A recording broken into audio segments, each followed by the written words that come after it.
الحمد لله نحمده ونصلي على رسوله الكريم اما بعد فاعوذ بالله من الشيطان الرجيم بسم الله الرحمن الرحيم وما هو بقول شاعر قليلا ما تؤمنون ولا بقول كاهن قليلا ما تذكرون تنزيل من رب العالمين ولو تقول علينا بعض الأقاويل لأخذنا منه باليمين ثم لقطعنا منه الوتين فما منكم من أحد عنه حاجزين وإنه لتذكرة للمتقين وإنا لنعلم أن منكم مكذبين وإنه لحسرة على الكافرين وإنه لحق اليقين فسبح باسم ربك العظيم۔ سورہ الحاقہ کا یہ آخری رکوع ہے۔ پچھلے درس میں یہاں تک بات رکوع میں آیتیں جو تھیں پہنچی تھی کہ اگر محمد صلی اللہ علیہ وسلم ہم پر کوئی بھی جھوٹی بات معاذ اللہ گڑھ لیتے تو ہم انہیں پنپنے نہیں دیتے، ہم دایاں ہاتھ پکڑتے اور شہرک کاٹ ڈالتے۔ تو اس میں پوری بات میں نے کی تھی کہ جو اللہ کی طرف غلط بیانی کرتا ہے اور اس کی بات سے لوگوں کو دھوکے کا اندیشہ بھی ہو تو اللہ اس کو پنپنے نہیں دیتا، اللہ تعالیٰ اس کو نہیں چھوڑتے۔ تو اس میں دیکھیں قرآن مجید کی جو آیات ہیں نا ان میں ایک واقعہ بیان ہوتا ہے، لیکن اس واقعے کے ضمن میں ایک اصول اور ضابطہ بیان ہو رہا ہوتا ہے۔ تو واقعہ تو اللہ نے یہ بیان کیا کہ نبی صلی اللہ علیہ وسلم ایسا نہیں کر سکتے، ہم اگر کریں گے تو ہم کرنے نہیں دیں گے، لیکن اس سے ہمیں اصول کیا پتہ چلتا ہے کہ اللہ تعالی باطل چیز کو جس پر لیبل اچھا لگا ہوا ہو اللہ اس باطل کو زیادہ عرصے چلنے نہیں دیتے، اس کو وہ دنیا کے سامنے ایکسپوز ہو جاتا ہے، نمایاں ہو جاتا ہے۔ اس لیے خوب اچھی طرح سمجھ لیں، جتنا بھی چورن چٹنیاں بیچنی ہے نا مذہب کے علاوہ کسی اور لیبل سے بیچنا چاہیے انسان کو۔ مذہب کا لیبل لگا کے چورن چٹنیاں بولو نہیں بیچیں، بک تو جائیں گی لیکن پھر اللہ آسمان کی بلندیوں سے اٹھا کے نیچے چھوڑ دیں گے۔ تو کبھی بھی مذہب کا لیبل، ہم نے دیکھا ہے ماضی میں جتنی بھی بدعتیں ہیں نا، بدعتیں اسلام میں بہت ساری بدعتیں ایجاد ہوئی ہیں جن میں بڑے بڑے اچھے لیبل لگے، لیکن آپ تاریخ اٹھا کے دیکھیں نہ بدعتی زیادہ عرصہ چل پاتے ہیں نہ ان کی بدعتیں زیادہ عرصہ چل پاتی ہیں۔ تھوڑے عرصے کے بعد وہ خود بخود وہ کانسیپٹ ختم ہو جاتا ہے سوسائٹی میں، کبھی اللہ اس کو چلنے نہیں دیتے، چلتی ہمیشہ سنت ہی ہے۔ اسلام 1400 سال پہلے آیا تو سوچیں کیا کیا انقلاب آئے ہوں گے نا 1400 سال میں، باطل حکومتیں بھی آئیں، بدعتوں کی ریاستیں بھی قائم ہوئی ہیں بدعتیوں کی۔ انہیں دیکھ کے ایسا لگتا تھا کہ اب اسلام ختم ہو جائے گا، اسلام کا غلط تصور دنیا کے سامنے جائے گا، لیکن وہ ریاستیں بھی زیادہ عرصہ نہیں چلی ہیں، وہ بھی ختم ہو گئیں۔ سنت اور شریعت ایک ایسی چیز ہے وہ ہمیشہ کنٹینیو چلتی رہتی ہے وہ، اور سنت کے علاوہ جتنے طریقے ہیں نا وہ نعرے وقتی طور پہ بڑے اچھے لگتے ہیں لیکن کچھ وقت کے بعد تحلیل ہو جاتے ہیں۔ یعنی اللہ تعالیٰ کی عادت یہ ہے کہ باطل کو اللہ تعالیٰ پنپنے نہیں دیتے، زیادہ عرصہ چلنے نہیں دیتے باطل کو۔ اسلام کے مقابلے میں کوئی بھی چیز آئے گی نا، کوئی بھی چیز آئے گی وہ چلے گی نہیں زیادہ عرصہ۔ آپ ابھی یورپ کا حال دیکھ لیں نا، جو مغربی دنیا ہے ان کا حال دیکھ لیں، کتنے اچھے اچھے نعرے لگائے نا ان لوگوں نے، مذہب کو اپنی سوسائٹی سے نکالا انہوں نے، مذہب سے بغاوتیں کی ہیں، رائٹس کے نام پہ انسانیت انسانیت انسانیت، لیکن اس کا رزلٹ کیا نکل رہا ہے سوسائٹی میں؟ رزلٹ یہ نکل رہا ہے کہ جی ڈپریشن کے مریض، اسٹریس کے مریض اور خودکشیوں کا ریشو کم ہونے کے بجائے بڑھ رہا ہے۔ تو کتنی بڑی دلیل ہے، لیکن میں اپنے لوگوں پہ حیران ہوتا ہوں، پتہ نہیں آنکھوں پہ پٹیاں باندھی ہوئی ہیں تم لوگوں نے یار۔ اچھا میرا ایک کلپ آج کل بڑا وائرل ہو رہا ہے، میں پیرس میں نا لانچ میں کشتی میں بیٹھا ہوا ہوں اور پیرس کی ہم سیر کر رہے ہیں اور میں ولاگ بنا رہا ہوں، اور میں آج پھر یہ بھی بتا رہا ہوں کہ یہ دنیا مسافر خانہ ہے، ان چیزوں میں کچھ بھی نہیں رکھا ہوا، جو نماز روزے میں اللہ نے سکون رکھا ہے وہ ان چیزوں میں نہیں ہے. تو نیچے کسی نے کلپ کاٹ کے بنایا, بولا یہ دیکھو جب نماز روزے میں رکھا ہوا ہے تو پیرس گھوم کیوں رہے بھائی تم؟ ناؤ نا نماز پڑھو نا مسجد میں جا کے. سمجھ میں آ رہی ہے؟ اور ولاگ بھی بنا رہے ہیں, یہ دیکھو یہ کتنا اچھی بلڈنگ, اور یہ دیکھو کوا, یہ دیکھو یہ پیرس کا کوا, اور یہ چڑیا, اور یہ اور پھر نماز روزے. تو یہ خوب سمجھ لیں ایک بات, جب کوئی شخص یہ بات کرتا ہے نا کہ یہ دنیا میں کچھ نہیں رکھا, یہ دنیا مسافر خانہ ہے, تو اس کا یہ مقصد نہیں ہوتا کہ آپ دنیا میں چلنا پھرنا چھوڑ دیں یا دنیا سے انجوائے کرنا چھوڑ دیں. آپ اس کا مقصد یہ ہوتا ہے لوگوں کو اعتدال پہ لانا, جو میری نیت تھی نا. کیونکہ میں جب یورپ کے وہ ولاگز بنا رہا ہوں تو بہت سے غریب لوگ بھی ہیں جن کو پتا ہے کہ ہم زندگی میں کبھی یورپ جا ہی نہیں سکتے. وہ احساس کمتری کے شکار ہوتے ہیں, یار ہم ادھر ہی گٹروں کے ڈھکن لیس گٹر جو ہماری قسمت میں یہ نہریں. تو ان کو اعتدال پہ لانا ہے کہ ان چیزوں میں اتنا فری ہونے کی ضرورت نہیں ہے. بھائی یہ ولاگ کی حد تک ہاں انجوائے کیا, اس سے زیادہ اس کی حیثیت کچھ بھی نہیں ہے. یہ بتانا مقصد ہے کہ اللہ وسائل دیتے تو چلے جاؤ, نہیں دے تو یہ کچھ کوئی 2 ٹکے کی حیثیت نہیں ہے ان چیزوں کی. آخرت کے مقابلے میں کچھ بھی نہیں ہے یہ, اور ہم بھی نہیں سمجھتے کہ کچھ ہے. الحمدللہ ہمارے تو دماغوں میں یہ نہیں ہے کہ ہم اس وہاں جا کے یہ پتہ نہیں کیا ہے اور کہاں آ گئے. تو کچھ بھی نہیں ہے, جاؤ گھوم پھر کے, اللہ نے وسائل دیا, جاؤ. ہم تو ویسے بھی گھومنے پھرنے گئے نہیں تھے, ہم تو بیان کے لیے گئے تھے. یہ تو درمیان میں غریبیاں چل رہی ہوتی ہیں نا کہ ولاگ بنا دیا, یہ بنا دیا. اصل تو مقصد یہ تھوڑی تھا, اس کام کے لیے تھوڑی گئے تھے ہم. اصل وہاں تو بیانات ہوئے, کچھ بیانات تو ریکارڈنگ میں آئے نہیں نا, وہ تو اپلوڈ ہی نہیں ہوئے. تو یہ تو بیچ میں ایسی چیزوں, تو میرا مقصد یہ تھا کہ ٹھیک ہے تھوڑا بہت انجوائے کریں, ان چیزوں کو زیادہ فری کرانے کی کوشش نہ کریں. کیونکہ کچھ لوگوں کے نا نیچے کمنٹس آ رہے تھے, یار ان مولویوں کے مزے ہیں یار, ایسے حسرت سے نا جیسے پتہ نہیں تو کیا ہو گیا, تیرے کو شاید روٹی نہیں ملی آج کھانے کو, یار کاش میرے پاس پیسہ ہوتا. ایسے نا کمنٹس حسرت والے. میں نے کہا ان بیچاروں کی حسرتیں تھوڑی کم کرو, ان کو بتاؤ کہ تم اپنے جھونپڑے میں بھی چارپائی میں بھی بیٹھے ہوئے ہو نا, بیڈ میں صرف اوپر سے ہوا لگتی ہے, چارپائی جو ہوتی ہے نا منجی, اس میں نیچے سے بھی ہوا لگتی ہے, اسے انجوائے کرو.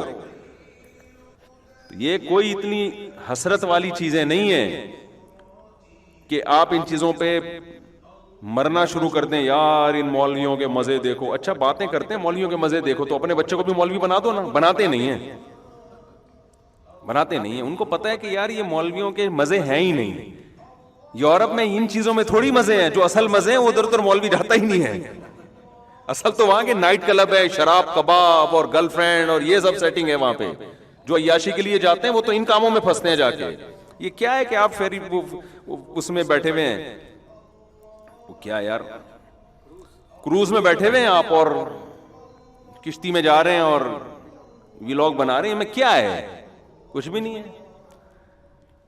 تو ہاں جو بغیر ٹکٹ کے فرانس دیکھنا چاہیں ان کے لیے ہے کہ چلو یار بغیر ٹکٹ کے اتنا بھی فری میں, اتنا بھی کیا ہے بہت ہے. تو حسرت نہ کریں ان چیزوں کی, اور ان چیزوں پہ رالے نہ ٹپکائیں. سمجھتے ہو, یہ کوئی دل لگانے کی چیزیں نہیں ہیں. اور یہ اوریجنل, میں تو جب گھر آیا نا تو بچی میری نماز پڑھ رہی ہے اور وہ اس کی شرارتیں, مجھے اس میں اتنا مزہ آیا. میں نے وہ ویڈیو بنا کے نا اپنے ایڈمن کو بھیجی. میں نے کہا یہ یورپ کے ولاگ کے ساتھ ٹچ کر دے بھائی, کہ یہ دیکھو اذان ہو رہی ہے اور جھوم رہی ہے, دعائیں مانگ رہی تھی نا چھوٹی سی بچی دوپٹہ پہن کے. میں نے کہا اس کا جو مزہ ہے وہ پیرس کی کروز میں ہمیں وہ مزہ نہیں آیا.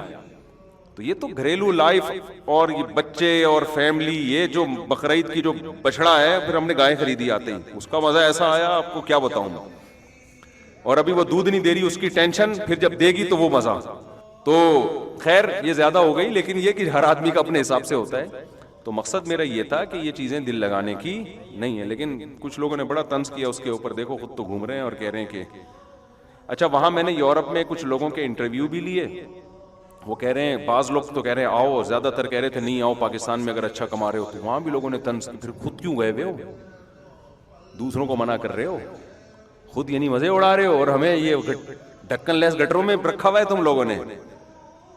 تو بھائی وہ جا کے بتا رہا ہے کہ ہم تو پھنس گئے ہیں, یہ نا جو ہم سمجھتے تھے وہ نہیں ہے جیسا تم سمجھ رہے ہو. تو میرا ابھی بھی تجزیہ یہ ہے کہ جس کو یہاں اچھی مناسب آمدن ہے اسے جانے کی ضرورت نہیں ہے. گھومنے پھرنے جائے, رہنے کے لیے یا تو تبلیغ کی نیت سے جائے, کہ بعض علماء نے وہاں ہجرت کر کے رہائش اختیار کی ہے, بڑی قربانی دے کے رہ رہے ہیں وہ لوگ کہ ہم دین کی تبلیغ کریں گے, وہ تو ٹھیک ہے. لیکن نارملی میرے بھائی جو عزت آپ کو اپنے ملک میں ملے گی نا, آپ کی اپنی مٹی میں ملے گی, وہ دنیا میں آپ کو عزت کہیں بھی نہیں ملے گی. یہ دماغ سے نکال دو. آپ اپنے آپ کو اجنبی محسوس کرو گے. جو بدماشی ہماری یہاں ہے نا, ایسے سینہ تان کے چلتے ہیں, اور جو اپنا وطن چھوڑنا آسان تھوڑی ہوتا ہے. نبی صلی اللہ علیہ وسلم نے اللہ کے لیے قربانی دی, مکہ چھوڑا, کتنے غمزدہ ہوئے آپ, حالانکہ وہ اللہ کے حکم پہ اور اس پہ کتنی بشارتیں, اس کے باوجود بھی آپ صلی اللہ علیہ وسلم خوش نہیں تھے, غمزدہ تھے. تو انسان جہاں طویل عرصہ گزارتا ہے, اس کے کلچر, اس کے کھانے, اس کا رہن سہن, وہ اسٹائل ہی الگ ہے بھائی. تو خیر, کوئی مجبوری میں گیا ہوا ہو, پڑھائی کے لیے گیا ہوا ہو, یا یہاں گزارے لائق ہی اس کو پیسے نہیں مل رہے, تو پھر تو ایک مجبوری ہے, مجبوری کے حکام الگ ہوتے ہیں. تو میں نے سوچا تھا کسی بیان میں اس کی تصحیح کروں گا کہ لوگ کہہ رہے ہیں کہ ولاگ میں تو یہ بنا رہے ہیں ماشاءاللہ فرانس, اور کہہ رہے ہیں دنیا مسافر خانہ ہے, تہجد پڑھو, ٹھیک ہے نا. ٹھیک ہے. تو میں یہ عرض کر رہا تھا کہ باطل کبھی بھی زیادہ عرصہ چلتا نہیں, یہ اللہ کی عادت ہے. حضرت مفتی تقی عثمانی صاحب دامت برکاتہم, ایک دفعہ انہوں نے ایک بیان میں ایک بڑی زبردست بات کی کہ ہم لوگ جو باطل سے بہت زیادہ پریشان ہو جاتے ہیں نا, ٹینشن میں, کہ غلط چیزیں سوسائٹی میں آ رہی ہیں اور اسلام میں جو غلط فرقے بھی پیدا ہو رہے ہیں, تو حضرت نے فرمایا کہ اس کی زیادہ ٹینشن نہ لیا کریں. یہ ایک جھاگ کی طرح ابھرتے ہیں اور جھاگ کی طرح بیٹھ جاتے ہیں, یہ چلتے نہیں ہیں, کیونکہ ان کے پیچھے جو دعوت ہوتی ہے نا, دعوت, اس کی بنیاد مضبوط نہیں ہوتی, ان کا کوئی پرانا سلسلہ نہیں ہوتا. دیکھیں جتنے بھی اہل حق ہیں نا, آپ کسی بھی اہل حق کے پاس بیٹھیں گے نا, اس کا ایک پورا ایک روحانی پیچھے شجرہ نسب ہوگا, ایک بیک گراؤنڈ ہوگا اس کا, اس کے کوئی استاذ ہوں گے, پھر ان کے ہزاروں استاذ ہوں گے, ہزاروں کے پیچھے ہزاروں ہیں, ہزاروں کے پیچھے ہزاروں ہیں, پورا یہ تاریخی سلسلہ رسول اللہ صلی اللہ علیہ وسلم تک پہنچے گا. وہ خود رو پودے نہیں ہوتے, خود رو پودے ہوتے ہیں نا, ایک نکل آیا یہاں سے, ایک وہاں سے نکل آیا, تو خود رو پودا نکلتا ہے تو وہ خود ہی ختم ہو جاتا ہے. اب آپ جتنے بھی باطل لوگ ہیں نا, یہ ہسٹری میں جن شخصیات کے بھی نام لیتے ہیں, ان شخصیات میں کسی کے نظریے ان کے نظریوں سے میچ نہیں کرتے. یعنی اگر ہم ڈیپ میں جائیں نا, ہم بتائیں کہ آپ ان کو کہتے ہیں, وہ ان کو میں مانتا ہوں, فلاں کو مانتا ہوں, تو ان کے نظریات تو یہ تھے اور آپ کے نظریات, یعنی ان کے نظریے آپس میں میچ نہیں کر رہے. تو آپ سوچیں جس کی بنیاد ہی ٹھیک نہ ہو, کوئی پیچھے بیک اپ ہی نہیں ہے اس کا, تو وہ کیسے چلے گا؟ ان کے دنیا سے جاتے ہی وہ فرقے بھی کیا ہو جاتے ہیں, ختم. یہ جو منکرین حدیث کا فرقہ ہے نا, ہندوستان میں بڑی طاقت کے ساتھ آیا تھا. یہ انہوں نے صحیح صحیح حدیث کا انکار کیا, ہم قرآن کو مانتے ہیں, قرآن کو پھیلائیں گے. اتنی ان کو انگریز نے سپورٹ کیا, اتنا زیادہ, اور اس کے پیچھے اتنا مال اور اتنے موٹیویشن, سب کچھ, اور بڑے ایجوکیٹڈ بھی ہوتے تھے. ایسا مارکیٹ سے شارٹ ہوا ہے, تھوڑا تھوڑا کہیں رہ گیا, باقی وہ زور ختم. جماعت المسلمین کا فتنہ اٹھا تھا ایک دور میں, ایسا لگتا تھا کہ کچھ وقت کے بعد ساری دنیا جماعت المسلمین میں چلی جائے گی. بظاہر نا ہر بات قرآن سے حدیث سے, قرآن سے حدیث سے, قرآن سے حدیث سے, لیکن ان کی اسپیچز کو سننے کے بعد ایسا لگتا تھا یہ صحیح ہیں, باقی سارے غلط ہیں. تو ہمیں یاد ہے آج سے 15-16 سال پہلے, اب جماعت المسلمین کا کوئی نام لینے والا بھی ہمیں نظر, وہ پتہ نہیں کہاں گئے بھائی. آپس میں اتنے لڑائیاں, اتنے اختلافات, کیونکہ جب ایک چیز کی بیس ہی ٹھیک نہیں ہے تو اگلا پھر اس سے ایک اسٹیپ آگے جاتا ہے, اس سے اگلا, اس سے ایک اسٹیپ آگے. تو خوب سمجھ لیں, حق اور باطل کا ایک بہت اہم معیار یہ ہے کہ کوئی بھی ایسی تحریک جس میں جانے کے بعد آپ کو یہ لگے کہ صرف یہ ٹھیک ہے, باقی سارے غلط ہیں. تو میں آپ کو ایک نسخہ دے کے جا رہا ہوں, ایک اصول اور ضابطہ بتا کے جا رہا ہوں. کوئی بھی ایسی تحریک جس میں جڑنے کے بعد آپ کو لگے صرف یہ ٹھیک باقی سب غلط, کوئی بھی ایسا شخص جس سے تعلق کے بعد آپ کو لگے صرف یہ ٹھیک ہے باقی سب غلط, تو 100% یقین کر لو کہ یہ شخص بھی غلط ہے اور وہ تحریک بھی غلط ہے. کیونکہ اسلام 1400 سال پہلے آیا اور بہت بڑی امت اسلام کو سینہ بسینہ صدیوں تک آج تک فالو کرتی رہی ہے. اس میں یہ کہیں بھی ڈسکنیکٹ نہیں ہوا یہ سلسلہ. اگر غلط لوگ آئے تو اچھے لوگ بھی بہت رہے ہیں ہمیشہ. کچھ غلط ہیں تو بہت سارے اچھے بھی ہیں, ایسا نہیں ہے کہ سارے غلط ہو جائیں. بات آ رہی ہے سمجھ میں؟ مثال کے طور پر ہم جب کوئی فتویٰ دیتے ہیں نا, ہمارے دینی مدرسوں میں جب کوئی سوال آتا ہے, ہم جب فتویٰ دیتے ہیں نا, تو آپ کا کیا خیال ہے وہ سوال پہلی دفعہ آیا ہوگا؟ وہ سوال صحابہ سے بھی پوچھا گیا ہوگا, تابعین سے بھی پوچھا گیا ہوگا, تبع تابعین سے بھی پوچھا گیا ہوگا, پھر ان کے شاگردوں سے بھی. ساری کتابوں میں اٹھاؤ گے سیم جواب ملے گا آپ کو. کیسا جواب ملے گا؟ سیم. 1000 سال پرانی فقہ کی کتاب اٹھاؤ گے, فقہ کا مطلب جو قرآن و حدیث سے مسائل جو نکالے گئے ہیں الگ سے, قرآن و حدیث سے اخذ کر کے, 1000 سال پرانی کتاب میں بھی وہی ملے گا, 400 سال پرانی کتاب میں بھی وہی ملے گا, 100 سال میں بھی وہی ملے گا. اور ماضی قریب کے علماء میں دیکھو گے جو آپ کے بزرگ گزرے ہیں, اکابر گزرے ہیں, ان میں بھی وہی ملے گا آپ کو. لیکن جو نئے اسکالر آ رہے ہیں نا, وہ ایسا فتویٰ دے رہے ہوں گے, اس میں ملے گا, پیچھے ہو سکتا ہے کہیں مراکش میں کوئی 800 سال پہلے کسی نے ایسا کوئی بات کر دی ہو, اس طرح کا ملے گا آپ کو. تو اسلام 2-4 آدمیوں کی رائے تو نہیں ہے نا. اسلام نام ہے, اللہ اس کے رسول صلی اللہ علیہ وسلم کی تعلیمات, لیکن وہ تعلیمات جس کو پوری امت بہت بڑے پیمانے پر فالو کرتی آ رہی ہے. کیونکہ اسلام میں اور عیسائیت میں اور یہودیت میں فرق یہ ہے کہ عیسائیت ختم ہونے کے لیے آئی, اسلام ختم ہونے کے لیے نہیں آیا. تو ختم کتابوں سے نہیں, اشخاص سے ختم ہوتا ہے. کتابیں تو رہتی ہیں, پبلک کیا جو فالو کرنے والے لوگ ہیں وہ ختم ہو جاتے ہیں.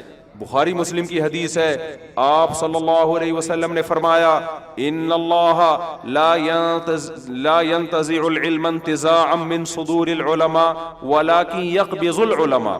جب اللہ دنیا سے علم کو اٹھائیں گے نا, دین کا علم, تو اللہ تعالیٰ ایسا نہیں کریں گے کہ علماء کے سینوں سے علم ختم کر دیں گے, بلکہ علماء کو اٹھانا شروع کر دیں گے.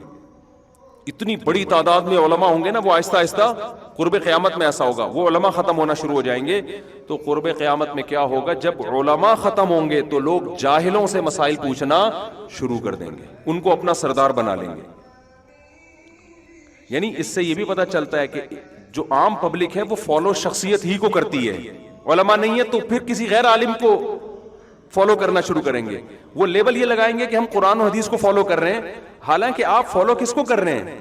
قرآن حدیث کی وہ تحقیق جو اس شخص کی تحقیق ہے, جس سے دوسرے لوگ متفق نہیں ہیں. تو آپ اس شخص کی تحقیق کو فالو کر رہے ہو اور لیبل یہ لگاؤ گے کہ میں شخصیت پرست نہیں ہوں. تو یہ ہمیں یہ حدیث جو ہے نا اس زمانے میں بالکل واضح طور پہ نظر آ رہی ہے. تو اس لیے میرے بھائی, امت میں اتحاد کا مطلب کیا ہے؟ صدیوں سے جو اسلام چلا آ رہا ہے وہی ٹھیک ہے. اس کے علاوہ کوئی اور آپ کے سامنے اسلام پیش کرنے کی کوشش کرتا ہے تو وہ اس کی اپنی تحقیق ہے, وہ قرآن و سنت میں تحریف کر رہا ہے, لیکن آپ کے پاس علم نہیں ہے تو آپ کو اس کی تحریف کا پتہ نہیں چل رہا. تو یہ اصول ہمیشہ یاد رہے گا.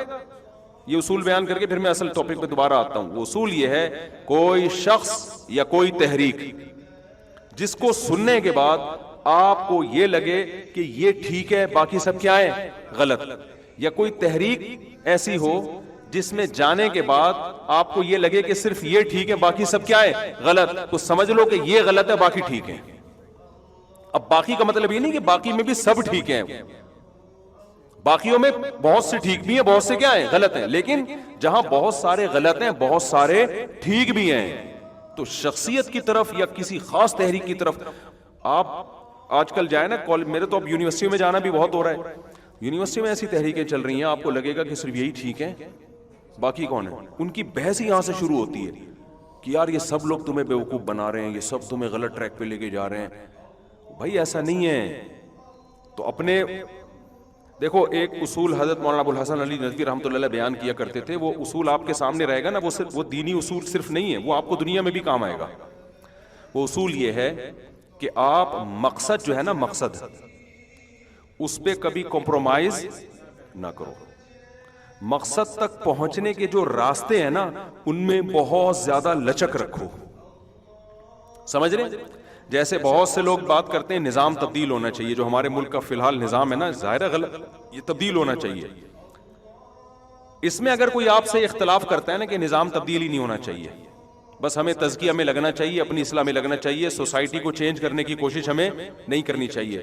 تو وہ تو مقصد میں ہی اختلاف کر رہا ہے نا. حالانکہ ہماری ذمہ داری اللہ نے لگائی ہے، اپنے آپ کو بھی ٹھیک کرو اور جو تمہارے بس میں ہو اس کے حساب سے سوسائٹی کو بھی ٹھیک کرنے کی کوشش کرو، تبھی تو نہی عن المنکر فرض ہے. لیکن وہ کوشش کیسے ہوگی؟ اس کوشش میں لچک رکھو. سمجھ رہے؟ اس میں تبلیغ والے بھی کوشش کر رہے ہیں، اس میں سیاسی لیڈر بھی کوشش کر رہے ہیں، اس میں جو ہے وہ دینی مدارس بھی کوشش کر رہے ہیں، اس میں اور اس میں درس قرآن کی جو بہت سے لوگ، ڈاکٹر اسرار احمد کا تو ایک پورا نیٹ ورک تھا نا درس قرآن کا، وہ بھی ٹھیک ہے. اس میں تنظیم اسلامی والے بھی کوشش کر رہے ہیں. ہاں، ہر نیٹ ورک میں جب بھی کوئی بڑا نیٹ ورک ہوتا ہے نا تو کچھ نہ کچھ خامیاں بھی اس میں شامل ہوتی ہیں، یہ اس کا لازمی حصہ ہے. جب بھی کوئی کام بڑے پیمانے پر ہوگا تو 100% کبھی بھی درست نہیں ہوگا، اس میں خامیوں کو برداشت کیا جاتا ہے. بھائی یہ بھی ٹھیک ہے، وہ بھی ٹھیک ہے، یہ بھی ٹھیک ہے. میرے پاس جب کوئی آتا ہے نا کہ میں سوسائٹی میں کیا کر سکتا ہوں، کون سی بڑی تبدیلی لا سکتا ہوں، تو میں اس کو پرکھتا ہوں کہ کس ڈیزائن کا آدمی ہے یہ. تو میں اس کو خود مشورہ دیتا ہوں، آپ ادھر چلے جاؤ، یہاں آپ زیادہ اچھا کام کر سکتے ہو. لیکن ہمارا مسئلہ کیا ہو رہا ہے؟ ہمارا مسئلہ یہ ہو رہا ہے کہ ایک طریقے کو متعین کر کے باقی سب کی نفی. تو یہ بہت خطرناک ہے. تو یہ دیکھو ہمارے نبی کی سیرت میں بھی آپ کو یہی ملے گا. کہیں آپ صلی اللہ علیہ وسلم جنگ کر رہے ہیں، کہیں آپ صلی اللہ علیہ وسلم جنگ کو ٹال رہے ہیں، صلح کر رہے ہیں. کہیں آپ صلی اللہ علیہ وسلم قتل کر رہے ہیں جو باغی لوگ تھے، اور کہیں آپ صلی اللہ علیہ وسلم معاف کر رہے ہیں. کل ہم نے بخاری میں حدیث پڑھائی کہ عبداللہ ابن ابی ابن سلول تھا نا، جو بڑا منافق تھا، اس نے صحابہ کے 2 گروہوں کو لڑوانے کی کوشش کی، انصار اور مہاجرین، قوم پرستی کی بیس پہ. اس نے یہ نعرہ لگایا صحابہ میں کہ یہ ہم انصار ہیں اور یہ مہاجرین مکہ سے ہجرت کر کے آئے، ان کو تو کوئی پوچھنے والا نہیں تھا، ہم نے ان کو ٹھکانہ دیا ہے. کسی بات پہ نا ایک انصاری صحابی اور ایک مہاجر صحابی کا جھگڑا ہو گیا کسی بات پر. جب جھگڑا ہوا تو انصاری نے، اب کیا ہے کہ عرب میں قوم پرستی بہت تھی، اسلام نے ختم کی، لیکن ظاہر ہے کچھ اثرات رہتے ہیں، جلدی چیزیں ختم نہیں ہوتی. تو ان انصاری صحابی نے نا فوراً یا الانصار، یہ نہیں کہا کہ میری مدد کے لیے آؤ، کہا اے انصاریوں میری مدد کے لیے آؤ. یعنی میں انصار ہوں اور میرے جھگڑا کس سے ہو رہا ہے؟ مہاجر سے ہو رہا ہے. تو جو مہاجر صحابی تھے انہوں نے دیکھا جب یہ اپنی قوم کو بلا رہے ہیں تو ان مہاجر صحابی نے بھی کیا نعرہ لگایا؟ یا المہاجرین، اے وہ لوگ جو کون ہو. اب مہاجر اور انصار یہ لیبل لگ گیا نا. نبی صلی اللہ علیہ وسلم نے آ کے اس کو ختم کیا کہ فرمایا دعھا فانھا خبیثہ. آپ نے فرمایا یہ خبیث نعرہ ہے، تم کیوں لگا رہے ہو قوم پرستی کا انصار اور مہاجر؟ بھائی کسی کا ذاتی جھگڑا کسی سے ہوا ہے تو آپ یہ بولو نا کہ اس پہ ظلم ہوا ہے، تو اے لوگوں جو بھی چاہے انصار ہو چاہے مہاجر ہو، ظالم کا ہاتھ پکڑو اور مظلوم کی مدد کرو. جیسے بھائی کوئی شخص پہ ظلم ہو رہا ہو، آپ کو پہ کوئی ڈاکو آپ کو سے پیسے چھین رہا ہے، تو آپ کہتے ہیں نا لوگوں میری مدد کرو، یہ کہتے ہیں نا. بھائی آپ روڈ پہ کھڑے ہو کے کیا نعرہ لگاؤ گے؟ اے لوگوں میری مدد کرو. لیکن ڈاکو فرض کرو کہ وہ پشتو اسپیکنگ ہے یا وہ مہاجر ہے، اور آپ پشتو اسپیکنگ ہو یا آپ مہاجر ہو، تو آپ ڈاکو کو یہ نہیں کہہ رہے کہ لوگوں میری مدد کرو ڈاکو آ رہا ہے، آپ کہہ رہے ہو پٹھان مجھے مار رہا ہے یا مہاجر مجھے مار رہا ہے. تو اے سارے مہاجر ہو یا اے پٹھانوں آ جاؤ میری مدد کے لیے. اس کا مطلب کیا ہے؟ اب وہ جو ایک ذاتی مسئلہ تھا آپ اس کو قومی جنگ میں بولیں تبدیل کر رہے ہیں نا. تو یہی ہوا. سمجھ رہے ہیں کہ نہیں سمجھ رہے؟ ایک مہاجر صحابی اور انصار صحابی کا معمولی سا جھگڑا ہوا تو وہ انہوں نے انصار کو بلایا، انہوں نے مہاجر کو. نبی صلی اللہ علیہ وسلم نے آ کے اس جھگڑے کو ختم کیا اور صحابہ کو تنبیہ بھی کی کہ یہ نعرہ ٹھیک نہیں ہے. عبداللہ بن ابی بن سلول کو مل گیا موقع خاندانی قسم کا کہ ابھی تازہ تازہ جھگڑا ہوا ہے، اب اس کو کیا کراؤ؟ کیش کرو. یہ میں اتنی ڈیٹیل میں سے بتا رہا ہوں کہ ہمارے یہاں بھی اس طرح لڑائیاں ہوتی ہیں. کسی نے کسی سے ذاتی دشمنی لی تو وہ قومی نعرے میں تبدیل ہو گئی. حالانکہ بھائی اگر کسی پٹھان نے یا کسی پنجابی نے یا کسی مہاجر نے ظلم کیا ہے تو یہ مطلب تھوڑی کہ سارے پٹھان ایسے ہوتے ہیں یا سارے پنجابی ایسے ہوتے ہیں یا سارے مہاجر ایسے ہوتے ہیں، اس کا ذاتی مسئلہ ہے. لیکن قوم پرستی کا نعرہ ایسے سوسائٹی میں چلتا ہے نا، اس سے زیادہ شیطان کے پاس قوم کو لڑوانے کے لیے اٹریکٹیو نعرہ ہے نہیں. اس میں فوراً ایک دم غیرت آ جاتی ہے کہ اور اپنی قوم کا مسئلہ ہم تو آئے گا. قوم سے محبت ہونا برا نہیں ہے، یہ نیچرل ہے. دیکھو ہم جب باہر ملک میں جاتے ہیں، کوئی پنجابی بولنے والا بھی نظر آئے نا، حالانکہ میری مدر لینگویج پنجابی نہیں، لیکن ہمیں اچھا لگتا ہے. کیوں؟ انگریزوں میں وہ پنجابی بول رہے ہیں تو ہمیں پاکستان کا لک آتا ہے کہ نہیں آتا؟ پھر ہم جب پنجاب میں جائیں گے تو کوئی اردو بولنے والا نظر آئے تو ہمیں وہاں بھی اچھا لگتا ہے کہ یار یہاں چاروں طرف پنجابی زبان چل رہی ہے تو کراچی کا بندہ آ گیا تو اس کا الگ ہی سٹائل ہوتا ہے. پنجاب والا جب کراچی میں آئے گا، یہاں اس کو کوئی پنجابی بولتا ہوا نظر آئے تو اس کو اچھا فیل ہوتا ہے. یہ نیچرل ہے، اس کو آپ نہیں روک سکتے.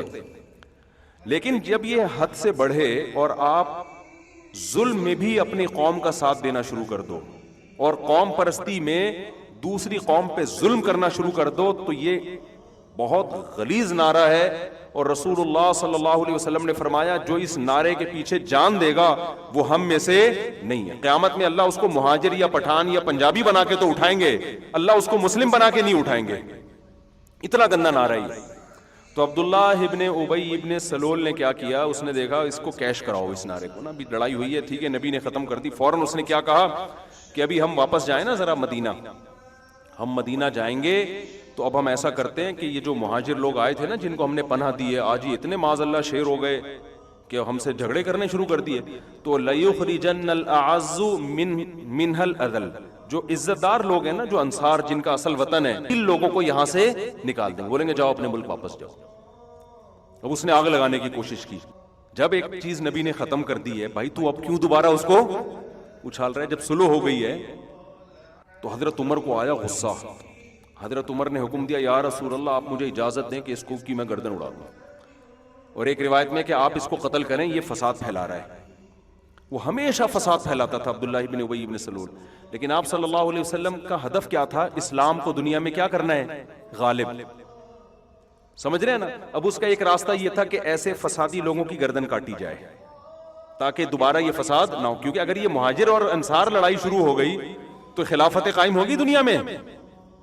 یہ تو یہیں لڑ کے آدھے ہو جائیں گے. نہ انصار کو فائدہ ہوگا نہ مہاجر کو فائدہ ہوگا. تو آپ کا ہدف کیا تھا؟ اسلام کو دنیا میں غالب کرنا ہے. اس کا ایک طریقہ یہ تھا اس قسم کے جتنے فسادی ہیں سب کو ایک ہی دفعہ میں کنٹینر میں بند کر کے، جیسے اصطلاح ہے نا محاورہ ہے، کنٹینر بند کر کے ایک دفعہ سمندر میں پھینک دو. تو آپ یہ کر سکتے تھے، آپ کے پاس پاور تھی مدینہ میں. حضرت عمر جیسے لوگ آپ کے ساتھ، انصار آپ کے ساتھ تھے. وہ کہتے یہ ایسا نعرہ لگا رہے ہیں تو ٹھیک ہے آپ لائیں اور ہم ان کی گردن اڑاتے ہیں.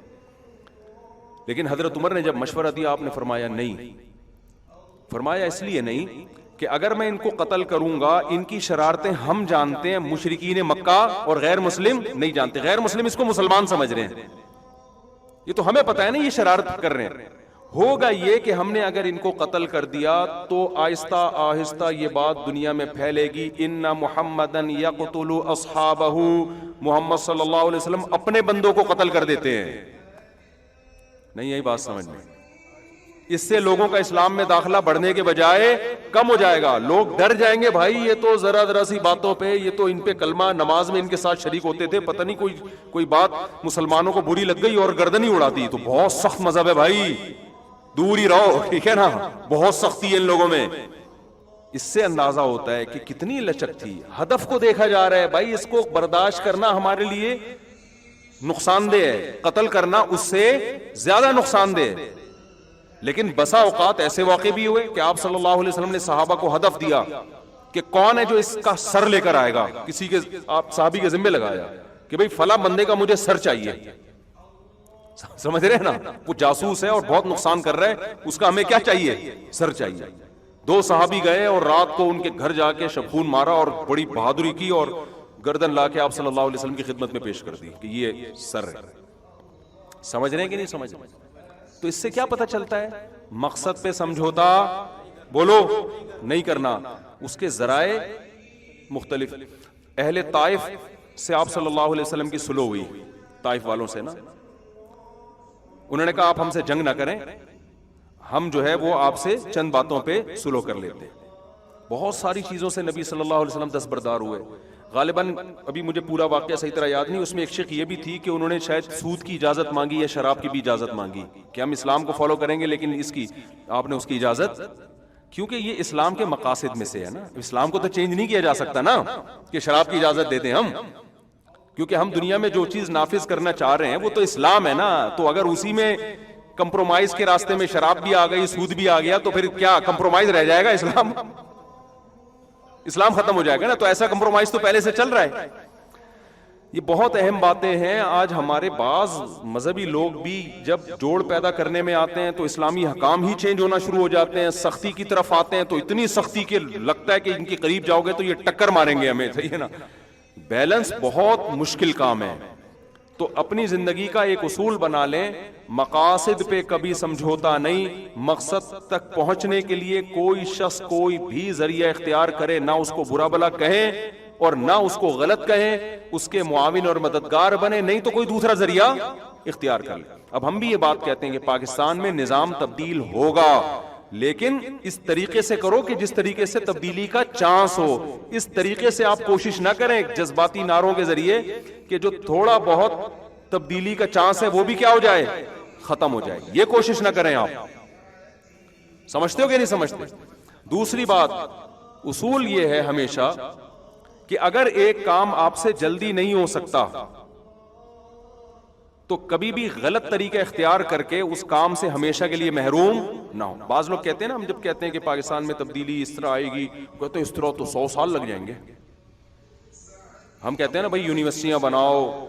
جامعۃ الرشید کا ایک موٹیو ہے کہ بھائی دینی مدرسے ایسے ہونے چاہیے کہ 70% دینی تعلیم ہو, 30% دنیاوی, اور یونیورسٹیاں ایسی ہونی چاہیے کہ 70% دنیاوی تعلیم ہو, 30% دینی. جتنے مسٹر نکل رہے ہیں 70% مسٹر ہو, 30% مولوی بنا دو ان کو. اور جتنے مولوی تیار ہو رہے ہیں 70% مولوی ہو, 30% کیا بنا دو, مسٹر بنا دو. یہ ان کا ایک نظریہ ہے. صحیح بھی ہو سکتا ہے, غلط بھی ہو سکتا ہے. اگر آپ کو اختلاف ہے تو آپ کہو کہ نہیں ہم دوسرا طریقہ اختیار کریں گے. ان کی ایک رائے ہے.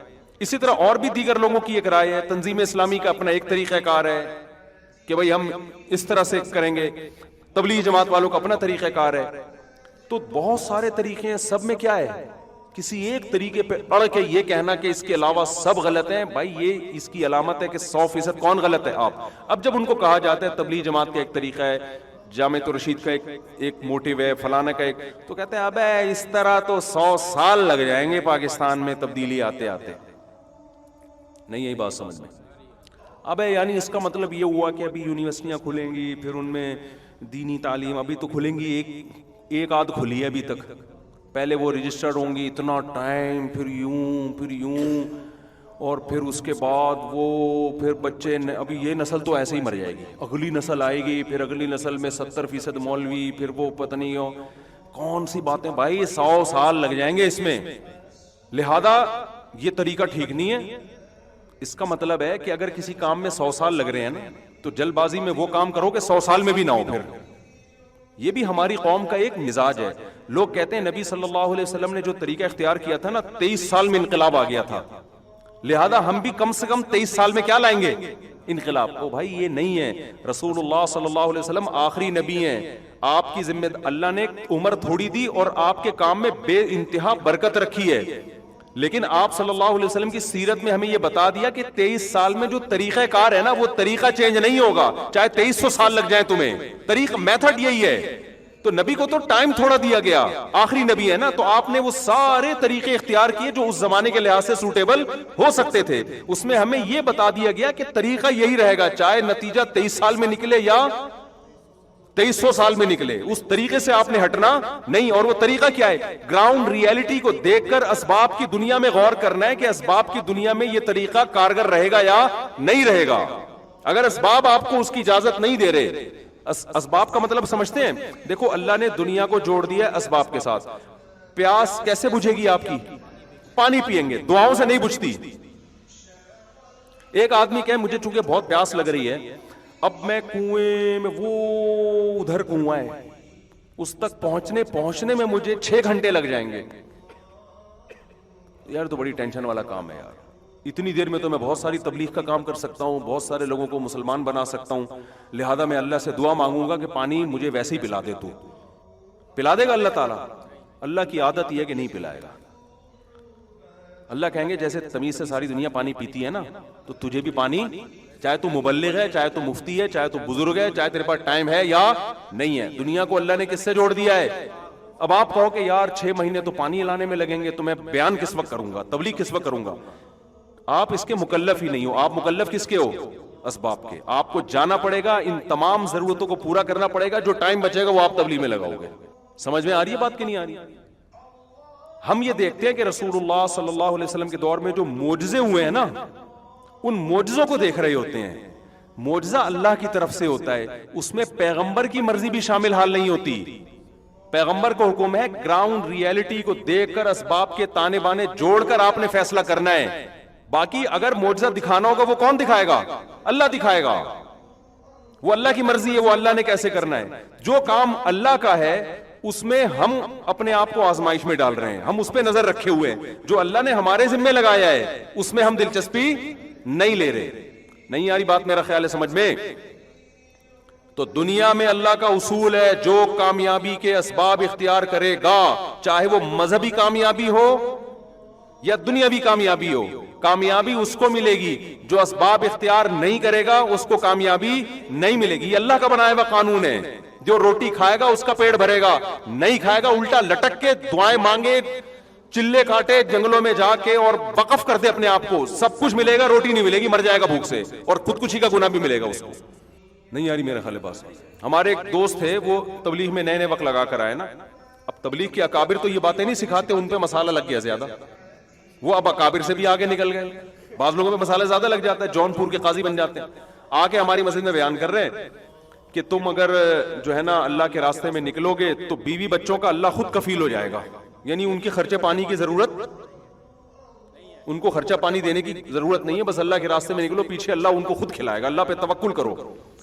ہمارے استاذ بھی وہ تبلیغ میں بہت وقت لگاتے تھے، عالم تھے وہ، انہوں نے پکڑ لیا اس کو بیان کے بعد. انہوں نے بولا اللہ کے بندے کہ یہ تبلیغ کے اکابر کی تعلیمات نہیں ہے. اس طرح کی چند چیزیں لوگ دیکھ کے نا تبلیغ سے بدگمان ہوتے ہیں. تبلیغ سے بدگمان، یہ ایک آدمی ہے نا، یہ اس کو مسالہ جونپور کا قاضی بن گیا ہے، یہ مسالہ زیادہ لگ گیا ہے. یہ تھوڑی کہ تبلیغ والے یہ چیزیں سکھا رہے ہیں. تبلیغ میں جب آپ جاؤ گے تو وہ تو پہلے یہ دیکھتے ہیں یونیورسٹی سے چھٹیاں ہیں یا نہیں ہیں.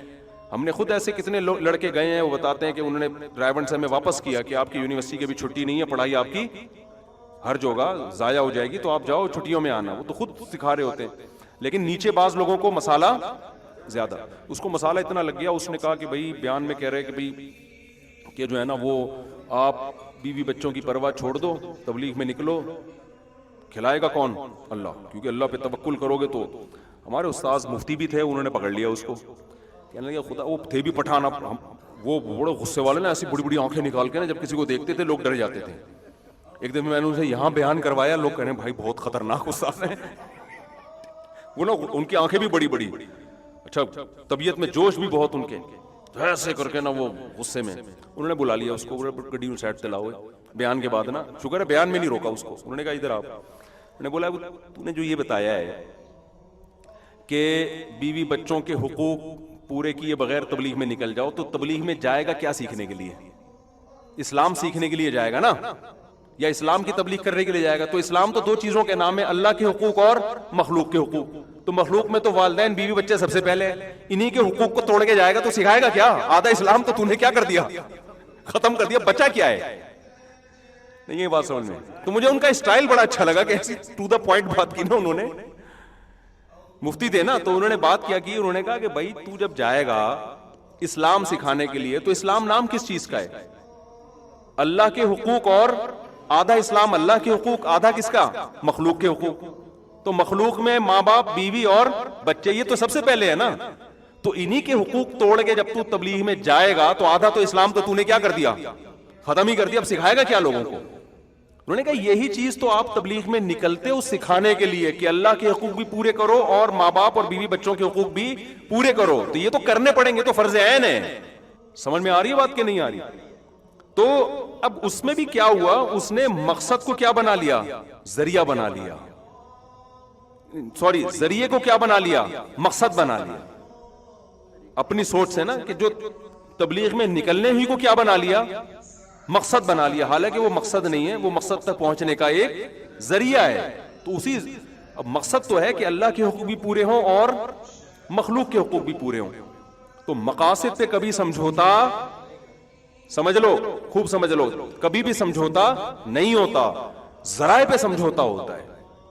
ذرائع میں یہ ہے کہ بھئی ابھی یہ ہے کہ بھئی یہ ابھی جیسے ایک آدمی کو پتا ہے کہ کھانے کو گھر میں روٹی نہیں ہے, میں جماعت میں نکلوں گا تو میں راشن پانی کا انتظام نہیں کر سکتا, تو اس وقت کیونکہ ذریعہ ہے نا, تو اس ذریعے کو کیا کیا جائے گا, قربان, ذریعے کو قربان کیا جائے گا. اور تبلیغ کے اکابر بھی یہی کہتے ہیں بھائی, وہ پوچھتے ہیں کہ کیا گھر میں کیا انتظام کر کے جا رہے ہو, کتنے پیسے چھوڑ کے جا رہے ہو, اگر کہ کچھ بھی نہیں چھوڑ کے جا رہا تو وہ کہیں گے بھائی پھر وہ جانے نہیں دیتے, وہ کہہ رہے ہیں پہلے انتظام تو کرو نا, گھر میں کھانے پینے کا انتظام کرو. تو اسی طرح خوب اچھی طرح سمجھ لو, بات سے بات چلتی ہے, میرا اصل بیان ہی رہ جاتا ہے, لیکن یہ ساری باتیں کام کی ہوتی ہیں نا. ہمیں کیا ہم نے وہی بات ہے نا, مقصد کو دیکھنا ہے نا, ذریعے کو تھوڑی دیکھنا ہے یار. جو مقصد ہے نا وہ تو یہی ہے کہ دین کی نالج آئے اور عمل کی توفیق ملے نا, تو وہی ہے نا, کانسیپٹ کلیئر ہو بہت ساری چیزوں میں. تو ہمارے ہاں بہت بڑا مسئلہ کیا ہے, مقاصد کو ہٹا کے ذریعے کو کیا بنا لیتے ہیں, مقصد. ہم رسول اللہ صلی اللہ علیہ وسلم کی سیرت میں دیکھتے ہیں, جو آپ کی 10 سال کی سیرت اور 13 سال کی, تقریباً یہ 23 سال کی سیرت میں آپ کو قدم با قدم یہ ملے گا کہ آپ نے کسی ایک طریقے کو فوکس نہیں کیا. جہاں آپ نے سمجھا تلوار میں فائدہ ہے وہاں کیا تلوار, جہاں آپ نے سمجھا جنگ کو ٹالنے میں اسلام کا فائدہ ہے وہاں جہاد کے اتنے فضائل بیان کرنے کے باوجود بھی آپ نے جنگ کو ٹالا ہے. یہودیوں سے سلوک کی ہے جو اسلام کے سب سے بڑے دشمن, ان سے آپ نے معاہدے کر لیے, سلوح کر لی. اور پہلی ہجرت کہاں ہو رہی ہے, غیر مسلم بادشاہ کے پاس. نہیں یہی بات سمجھ, اسلام نازل ہو رہا ہے, قل هو اللہ احد نازل ہوئی نا, یہ تو ابتدائی آیات میں سے ہے. اللہ الصمد لم یلد, اس نے کسی کو نہیں جنا, ولم یولد, نہ وہ جنا گیا. عیسائیت کی نفی ہو رہی ہے کہ نہیں ہو رہی سورہ اخلاص میں, اتنے واضح لفظوں میں. لیکن صحابہ کرام پر جب ظلم ہوا مکہ میں, تو عبداللہ بن مسعود اور حضرت جعفر طیار رضی اللہ عنہما, ان کے وفد کو تیار کر کے عیسائی بادشاہ کے پاس بھیجا جا رہا ہے پناہ کے لیے, جو نجاشی ہے. کس کے پاس بھیجا جا رہا ہے؟ تو بظاہر تو یہ اشکال ہوتا ہے کہ جس کے نظریے کی آپ نفی کر رہے ہیں, عیسائی تو اس کا تو بڑا دعویٰ یہ ہے کہ عیسیٰ علیہ السلام اللہ کے معاذ اللہ بیٹے ہیں, تو آپ کی تو نفی ہو رہی ہے کہ ہم اس کے قائل نہیں ہیں, ہم عیسیٰ کو اللہ کا بیٹا نہیں کہہ رہے, تو آپ نجاشی کے پاس ان صحابہ کو پناہ لینے کے لیے کیسے بھیج رہے ہیں؟ تو ہمارے نبی سے اگر ہم پوچھتے تو کیا جواب ملتا؟ بھائی ہم اپنے کانسیپٹ پہ کمپرومائز نہیں کر رہے, ہم نجاشی کے پاس جا کے بیان تھوڑی بدلیں گے کہ ہم تمہاری ہمدردیاں لینا چاہتے ہیں, لہذا معاذ اللہ نقل کفر, ہم بھی اب عیسیٰ کو معاذ اللہ کا بیٹا کہیں گے اور ہم تمہارے دین میں آئیں گے. ہمیں یہ پتا چلا ہے کہ عیسائیت پر ہونے کے باوجود وہ ایک رحم دل اور نرم دل انسان ہے.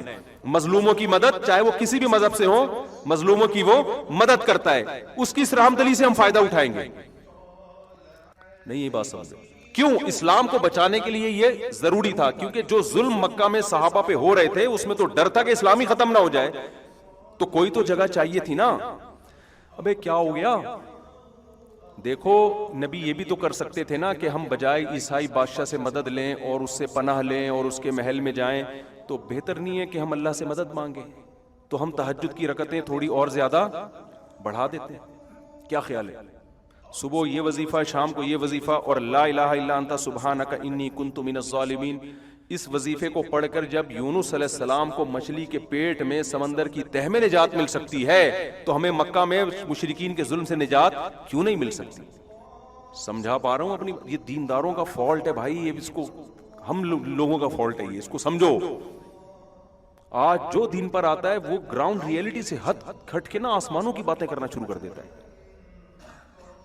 نہ گھر میں تربیت کی کوشش ہو رہی ہے, بچوں کو آج کل ماں باپ ٹائم ہی نہیں دے رہا, دعائیں کروا رہے ہیں امام صاحب میرا بچہ بگڑ رہا ہے, بچے مجھ سے محبت نہیں کرتے, اتنے ابا کے فضائل سن لیے مفتی صاحب سے پھر بھی محبت نہیں کر رہے.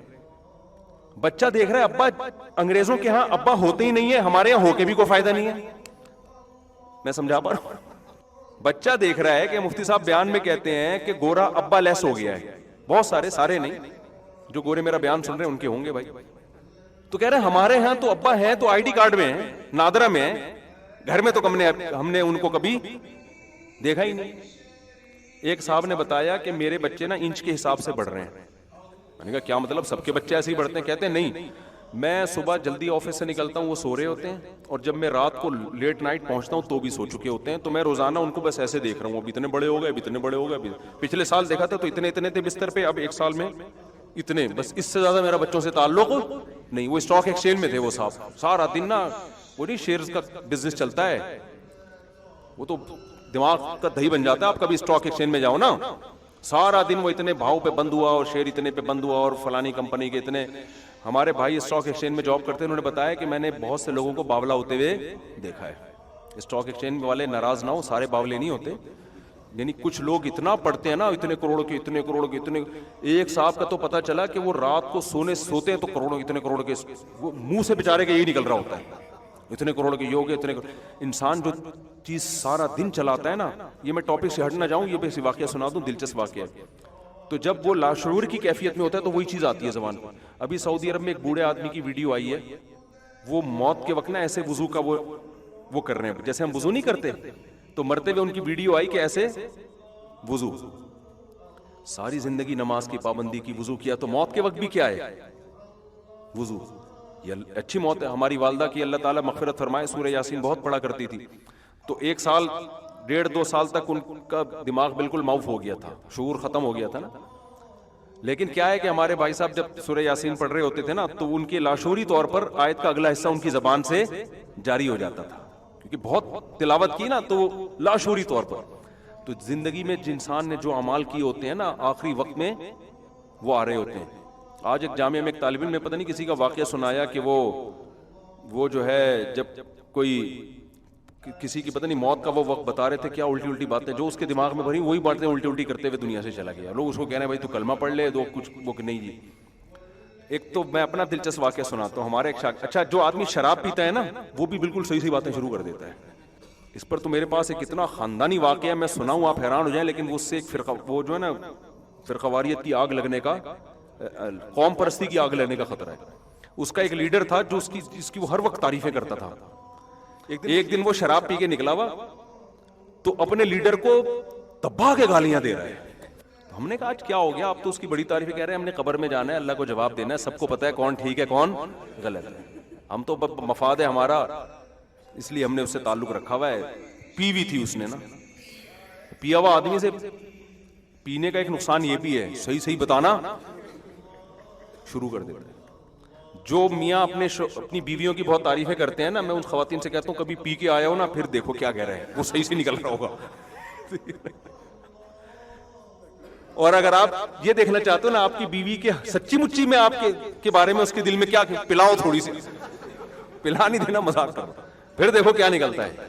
شراب میں نا آدمی صحیح باتیں کر رہا ہوتا ہے بعض دفعہ. تو ہمارے ایک دوست تھے، میں 2005 کی بات ہے، میں دوسری شادی پر بہت بات کرتا تھا نا، اس وقت تو بہت زیادہ تھا اس میں، کیونکہ میری مخالفت بہت ہو رہی تھی. ہر سطح پہ لوگ کہتے تھے، بعض دیندار لوگ بھی، بعض اہل علم بھی مخالفت کرتے تھے کہ بھئی یہ صحیح کام نہیں ہے، غلط ہے، سوسائٹی اس کو قبول نہیں کرے گی. میں کہتا یار اتنی عورتیں کہاں جائیں گی، ان کو کیا کریں جو بیوہ طلاق یافتہ. اتنی میری ڈیبیٹ ہوتی تھی کہ ساری رات بعض دفعہ بحث میں گزرتی تھی. اب تو پھر بھی لوگوں نے کچھ نہ کچھ ذہنی طور پر اس کو ایکسپٹ کر لیا. پہلے تو کوئی سنتا نہیں تھا. اب کیا ہوتا کہ سبق میں بھی نا، جس دن جیسے ہمارا سبق جلدی ختم ہو گیا، ٹائم ملا، تو طلبہ کو میں موٹیویٹ کرتا تھا، تعدد زوجات سمجھاتا تھا. ایک طالب علم کو مسئلہ زیادہ لگ گیا. اچھا میں طلبہ سے مذاق بھی کرتا تھا، وہ طالب علم بھی گول مٹول سا نا، منہ بھی اس کا گول سا اور باڈی بھی گول سی، تو میں نے اس کا نام انڈا موڑ رکھ دیا تھا. وہ ناراض نہیں ہوتا تھا، وہ استاذوں کے ایسے مذاق سے طلبہ نہیں ناراض ہوتے. میں نے کہا تم بالکل انڈا موڑے جیسے لگ رہے ہو. طلبہ کو میں نے بولا ہوتا اس کو آپ کو انڈا موڑ کہنے کی اجازت نہیں ہے. تو ایک دن کیا ہوا، اس کو بہت تیز بخار ہو گیا، بخار اس کے دماغ پہ چڑھ گیا. طلبہ نے بتایا کہ اس کی طبیعت بہت خراب ہے. جامعہ والوں نے ایمبولینس منگوائی. جتنی دیر میں ایمبولینس آ رہی تھی تو میں اس کے پاس جا کے بیٹھ گیا. ایمبولینس آ رہی ہے اس کو ہاسپٹل لے جانے کے لیے، میں اس کے پاس بیٹھ گیا. مجھے دیکھتی کہتی اب دماغ اس کا کام نہیں کر رہا نا بخار کی وجہ سے، بہکی اوٹ پٹانگ باتیں کر رہا ہے. ان اوٹ پٹانگ باتوں میں کیا کر رہا ہے. جیسے ہی میں آیا نا، استاد جی خدا کی قسم پکا وعدہ میں 4 شادیاں کروں گا. ہاتھ پاؤں مڑ رہے ہیں، ٹیڑے ہو رہے ہیں نا، عجیب سا. وہ بچ گیا بعد میں، اللہ کا شکر ہے نارمل ہو گیا. اچھا اس کو یاد بھی نہیں کیا کہا. میں نے اس کو کہا یار تم یہ مرتے میں کیا باتیں کر رہے تھے؟ مجھے تو کچھ یاد نہیں. تو باتیں کیا کر رہے ہیں؟ استاد جی اللہ کی قسم میرا پکا وعدہ میں 4 شادی. اب مجھے شرم آ رہی ہے. میں نے کہا لوگ کیا کہیں گے یار. اور ہمارے ٹیچرز کو پتا چل گیا, بولیں گے یار تو کیا موت کے وقت کلمہ پڑھوا اس کو, یار تو یہ کیا سکھایا اس نے سبق میں تو نے. مجھے اتنی شرم آ رہی, میں نے کہا مجھے کیوں کہہ رہے 4 شادیاں کروں گا یار, اس کو بول. تو ہے نا ہاتھ پاؤں ٹیڑھے ہو رہے ہیں, منہ بھی ٹیڑھا ہو رہا ہے, اور کہہ رہے بس میں انشاءاللہ 4 کروں گا, اور بار بار یہ جملہ دہرا رہے ہیں.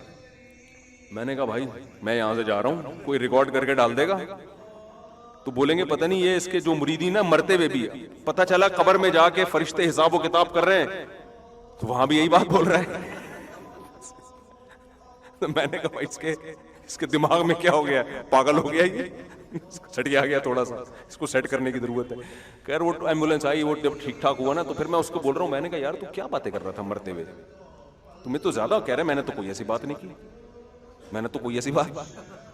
تو اس سے ایک بات تو پتہ چلتی ہے کہ جب انسان کی کھوپڑی کام نہیں کرتی نا تو بعض دفعہ بہت زیادہ کام کر رہی ہوتی ہے, صحیح ہے نا.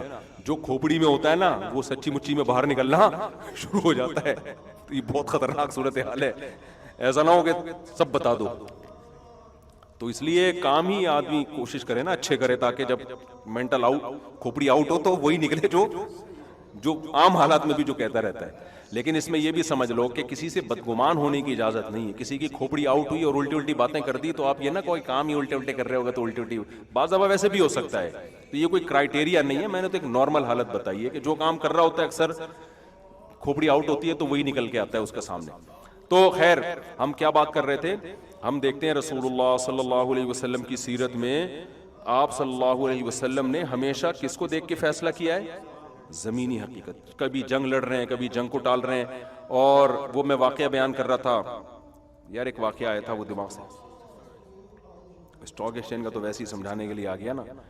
خیر ہم نبی صلی اللہ علیہ وسلم کی سیرت میں, ہاں نجاشی کے پاس آپ بھیج رہے ہیں کے پاس. اب ہونا بظاہر تو یہ لگتا ہے کہ بھائی آیت کریمہ کا ورد ہوتا ہے, بھائی مکہ میں ظلم ہو رہا ہے, بجائے اس کے غیر مسلم بادشاہ سے. بھائی بات یہ ہے کہ وہ پاورفل ہے, مکہ والے بھی ہمارے نظریات سے متفق نہیں ہیں, حبشہ والے بھی متفق نہیں ہیں, لیکن وہ رحم دل ہیں.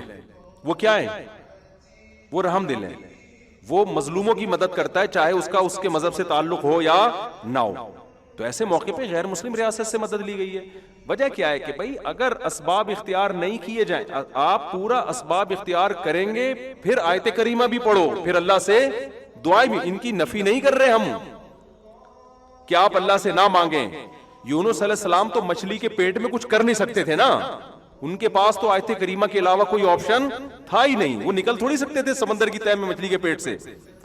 جس کے پاس بہت کچھ کرنے کا آپشن ہو تو سارا ایڑی چوٹی کا وہ زور لگائے, اس کے بعد دعائیں مانگے, پھر اللہ ان دعاؤں میں جان ڈالے. پھر جو اسباب سے ہوگا وہ اسباب سے ہوگا, اللہ ہی کرے گا اس میں بھی. جو اسباب سے نہیں ہوگا تو اللہ وہاں کرامتیں اور معجزے دکھائے گا. پھر وہ سمجھتے ہیں کہ نہیں سمجھتے ہیں, ایسے موقع پہ معجزے بھی ظاہر ہوں گے. معجزے تو پیغمبروں کے ہوتے ہیں, اہل اللہ کی کرامتیں, اور ایسے موقع پہ کرامتیں بھی ظاہر ہوں گی. ہم چاہتے ہیں کہ ہم گھننے بن کے بیٹھے رہیں اور کرامتیں ہم پہ ٹوٹنا شروع ہو جائیں, مردے بولنا شروع کر دیں, اور آسمان سے جو ہے نا رزق برسنا شروع ہو جائے, ملکی حالات کیا ہو جائیں, ٹھیک ہو جائیں, تبدیلی آ جائے. کیونکہ ہم کہتے ہیں ایک دم تبدیلی آئے, بھائی ایک دم کیسے آئے گی, تو وہ فرشتے اترے تھے نا, تو ہمارے لیے بھی اتر جائیں گے فرشتے اترے تھے تو جبریل آئیں گے, فرشتے آئیں گے, اور ملک میں کیا آ جائے گی. بھائی ہم نے گراؤنڈ ریئلٹی کو دیکھ کر کام کرنا ہے. ہمیں لگ رہا ہے کہ 100 سال بعد نتیجہ نکلے گا, لیکن عین ممکن ہے اللہ, ہم نے چونکہ محنت کا رخ صحیح اگر رکھا ہے, عین ممکن ہے اللہ 15 سال میں نتیجہ نکال دے, یہ کرامت ہو جائے. میں سمجھا پا رہا ہوں اپنی بات. ہم نے گراؤنڈ ریئلٹی کو دیکھ کر ملک میں انقلاب لانے کی کوشش کرنا ہے کہ یار یہ سوٹیبل طریقہ, یہ چل سکتا ہے. تو آپ وہ کریں گے تو لگے گا 100 سال بعد, لیکن عین ممکن ہے وہ انقلاب کب آ جائے, 15 سال میں آ جائے, 20 سال میں آ جائے. رخ آپ کا صحیح ہونا چاہیے. اگر رخ ہی صحیح نہیں ہے میرے بھائی, 100 کیا 1000 سال بھی ہو جائیں گے نا, اور دھنستے چلے جاؤ گے اور دبتے چلے جاؤ گے. سمجھتے ہو کہ نہیں سمجھتے ہو. تو خیر میں نے بات یہاں سے شروع کی تھی یار. ایک تو یہ گھڑی بھی دیکھو, اسباب دیکھو. اچھا یہ ٹائم صحیح کر دیا ہے, نہیں شکر ہے, ورنہ ہمیشہ یہ 10 بجا رہی ہوتی ہے, 11 بجا رہی ہوتی ہے, 12 دوپہر کے. تو یہ الحمدللہ گراؤنڈ ریئلٹی سمجھ رہے ہیں, گھڑیاں ہی ٹھیک نہیں ہیں ہماری. میں یورپ میں گیا نا, وہاں میں نے لوگوں کو دیکھا ٹرین میں نا, سب اسٹڈی کر رہے ہیں, مطالعہ کر رہے ہیں. یہاں ہمیں بندہ ترس جاتے ہیں ہم کسی کے ہاتھ میں کتاب نظر آ جائے. صحیح بتا دوں آپ, تو آپ کہہ رہے ہیں کہ ہمیں ملک میں کیا چاہیے؟ نظام کی تبدیلی چاہیے. کیا چاہیے؟ تبدیلی چاہیے. کتاب سے نفرت اور موبائل